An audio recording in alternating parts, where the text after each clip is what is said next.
Hello there, I'm Vine and this is Arya returning the alchemical set to Mage's Guild in Caldera. Welcome to Morrowind Let's Play. Today on the agenda is the first set of quests to climb up the ladder in two magical organizations, but first, shopping. Since we have a mountain of drakes, we can now just buy ourselves a Grandmaster Alchemy apparatus to replace the borrowed one. And the easily accessible merchant that has it all is Danael Dren in the lower tower of Telmora. Nice trick is to give her 200 gold in bribes before trade. It will make her like Arya more and give us a fat discount on a pricey set. Next is Spell Spree with some training afterwards. We need to get every potentially useful effect, especially open from Ondusis Open Door, for spellmaking right after. First spell to craft is something reliable with range, so we create the Magic Arrow. Simple health damage 5 to 20 in 5 feet radius. Not gonna lie, I kinda overthinked this spell. 5 feet radius was completely unnecessary there. Second is the Headstop.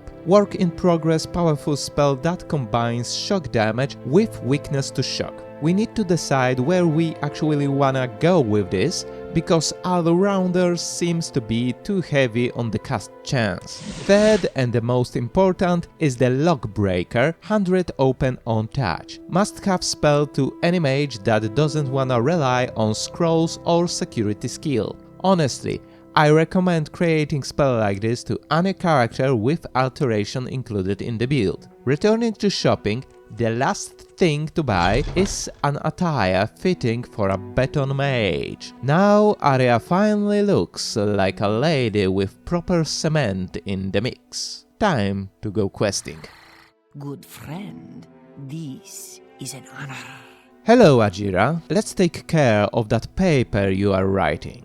Now, we won't be doing any specific guide for quests, as they are too simple for that. Instead, I'll put on the screen some footage from them with the quest name in the upper left corner and rant about the quest narrative in Morrowind. And since I changed the manner of speech from we to I, it will be very opinionated. I like the quests in Morrowind very much because they are actually more character-driven than most quests in later The Elder Scrolls games. You see, a lot of criticism for Morrowind narration focuses on the wiki-like dialogue system, and I actually agree with it, as even if players can get a lot of lore info this way, this is a bad system for presentation of NPCs' personalities, because when some of them have custom responses, they also have many default ones diluting their character.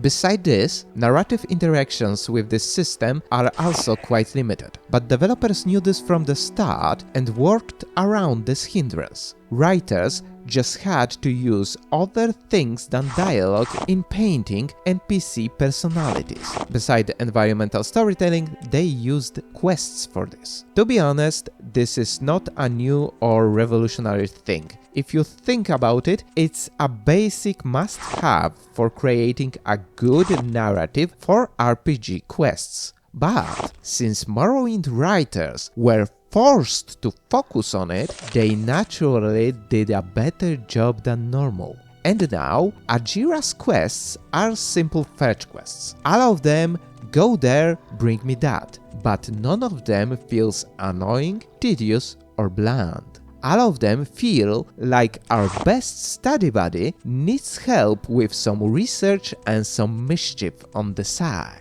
which in return will result in us being co-creators of this research and will advance our rank alongside her. We even take active part in her feud with Galbadir. This paints Ajira's personality as a friend from college quite well and actively gives our character and us, the players, some meaningful relation with the character. The last thing with this narration is also a quite comfortable fact that it's actually open to interpretation, inviting players to assign more personality traits associated with the tasks we had to do for Ajira. That's why I like the quests in Morrowind. They build characters not only in-game, but also in your imagination, akin to books, but using game mechanics instead of text. Now, returning from an opinionated rant to Let's Play at hand, we managed to beat both Ajira and Galbedir to the rank of Journeyman, even exceeding it to make Arya an Evoker. Now, at the beginning of this episode, I mentioned 2 organizations we will be climbing in. Mage's Guild was first. So,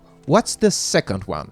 It's House Telvanni. Our final goal is to make Arya Vanderfell's Mistress of Magic, and becoming a part of Morrowind's wizard nobility is definitely a requirement to achieve it. Overall management of quests for Telvanni is quite different than in other organizations, as we get our first set of quests from the mouths in Telvanni Council House. They also are character driven, but with weird asterisks that they don't bind mouths' personalities but their masters. Well, beside one, which is Muck collection for Raven, the mouth of Mistress Dartha, this one is a meaningless chore that probably exists only to humiliate house hirelings. Anyway, a guide time here, because the first quest we picked up is to deliver a coded message from Master Arion to Divide Fair in Tel Fair, a very important character and location in the game with an item we need for our build. So we go to Tel Fair by foot, water walking and picking Muck on the way for later. Also, fun fact, did you know that for the Polish version, Muck was translated as Łajno and Max Ponches as Gnojnice? CD Projekt, yes, the parent of well-known CD Projekt Red, was responsible for Polish distribution, had no chill back then. They did dirty everyone involved, and that's why I will remember and forever despise the Muck gathering quest. Anyway, when we finally visit Tel Fair and fulfill our task, instead of casting recall to return to the Telvanni Council House at once, we take advantage of the invitation to plunder some of artifacts that belong to Divide. Especially the one that is hidden in the closet here that we can open with the Lockbreaker spell.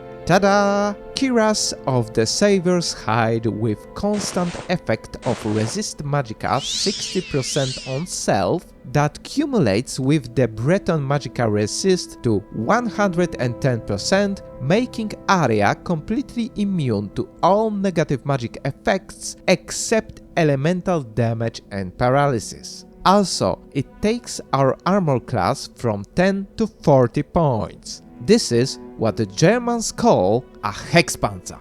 Now we teleport to Telvanni Council House and speed up through chores from the rest of mouths, taking only one from each one of them. We buy Sloat soap for the mouth of Master Neloth, asked 3 questions to Baladas Demnevani for Archmagister Gothren, remembering to improve his disposition towards Arya with speechcraft for proper answers, give the Muck collected area to the mouth of Mistress Drata, deliver a skirt to Mistress Terana Intel Branora, tactically ordering her chamber slave to wear it so she kills him instead of Arya, and with this we improved Arya's rank to Lawman. Great success!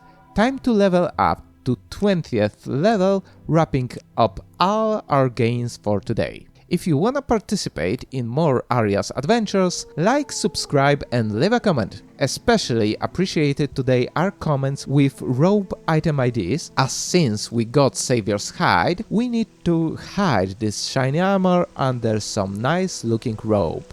And for now, see you later!